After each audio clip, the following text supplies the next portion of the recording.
बिस्मिल्लाहिर्रहमानिर्रहीम। ईद के अहकाम व आदाब। क्या औरतें ईदगाह में जाएं? औरतें ख़्वाह जवान हों या बूढ़ी हों, उन्हें भी ईदगाह में ज़रूर जाना चाहिए। यहाँ तक कि हाइज़ा और निफास वाली औरतों को भी ईद में जाने की तरगीब दिलाई गई है और वो नमाज में शरीक नहीं होंगी, लेकिन बाकी वाज़ और ख़ुतबे और दुआ में शिरकत करेंगी।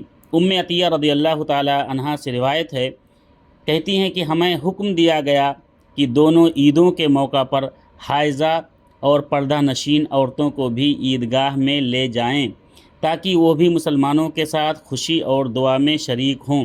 अलबत्ता हाइज़ा औरतें नमाज़ पढ़ने की जगह से अलग रहेंगी। एक औरत ने दरियाफ़्त किया कि या रसूलल्लाह सल्लल्लाहु अलैहि वसल्लम, अगर किसी के पास चादर ना हो तो वो कैसे ईदगाह जाए? यानी पर्दा करने के लिए उसके पास कोई चीज़ ना हो, कपड़ा, तो ईदगाह कैसे जाए? तो आप सल्लल्लाहु अलैहि वसल्लम ने फरमाया, कोई दूसरी औरत अपनी चादर में उसे पर्दा करा दे। इस हदीस को इमाम बुखारी रहमतुल्लाह अलैह ने रिवायत किया है। हदीस नंबर सही बुखारी हदीस नंबर 980 और सही मुस्लिम 883। नंबर 9, ईद की तरफ पैदल जाना सुन्नत है। अगर मुमकिन हो तो नमाज ईद के लिए पैदल चलकर जाना अफजल है। इससे रास्ते में तकबीरात और लोगों को सलाम करने का ज़्यादा से ज़्यादा मौका मिलता है और मस्जिद की तरफ पैदल चलने का सवाब भी हासिल होता है। लेकिन अगर ईदगाह दूर हो या किसी के लिए चलना दुश्वार हो तो वो सवारी पर भी जा सकते हैं। हज़रत अब्दुल्लाह बिन उमर रज़ियल्लाहु ताला अन्हुमा से रिवायत है कि रसूलुल्लाह सल्लल्लाहु अलैहि वसल्लम ईदगाह की तरफ पैदल जाते और पैदल ही वापस तशरीफ़ लाते। सही सुनन इब्न माजा हदीस नंबर 1078। नंबर 10, ईदगाह से वापसी का रास्ता तब्दील करके। अल्लाह के रसूल सल्लल्लाहु अलैहि वसल्लम की सुन्नत है कि अल्लाह के रसूल सल्लल्लाहु अलैहि वसल्लम नमाज के लिए जाते थे एक रास्ते से और वापस आते थे तो रास्ता बदल कर वापस आते थे। हज़रत जाबिर रज़ियल्लाहु ताला अन्हु से रिवायत है कि नबी करीम सल्लल्लाहु अलैहि वसल्लम ईद के रोज़ रास्ता तब्दील करके ईदगाह आते और जाते थे। सही बुखारी की हदीस है। नंबर 11, नमाज ईद का वक्त कब है?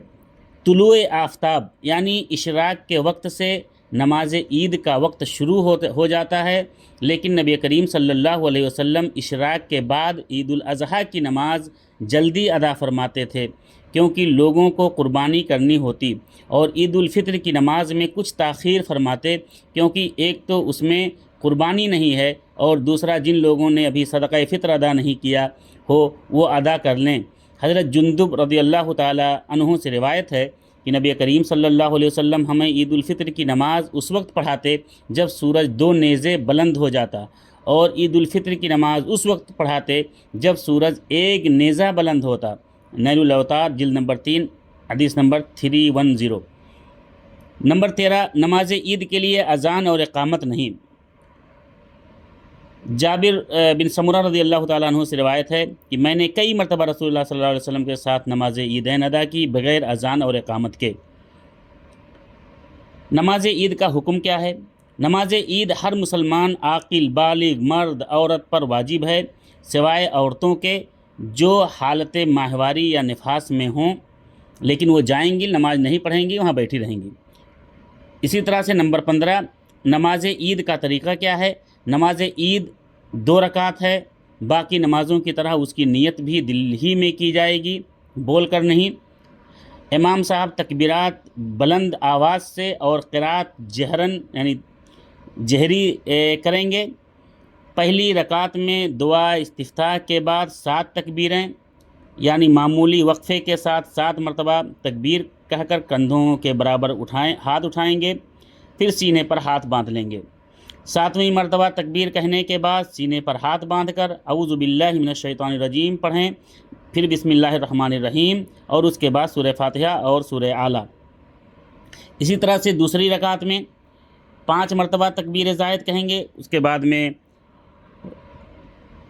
हाथ सीने पर बांधकर और सूरह फातिहा पढ़ेंगे। सूरह फातिहा के बाद सूरह गासिया या सूरह कमर या और कोई जो मैसर सूरत याद हो पढ़ सकते हैं, कोई इसमें हरज नहीं है। नंबर 16, نماز عید کے بعد امام صاحب خطبہ ارشاد فرمائیں تو تمام مقتدیوں کے اوپر ان کو چاہیے کہ وہ خطبے کو سنیں، وہاں بیٹھیں، اور بہت سے لوگ ہوتے ہیں جو خطبے کے درمیان باتیں کرنے لگتے ہیں، اس خطبے کا بھی وہی حکم ہے جو جمعہ کے خطبے کا حکم ہے۔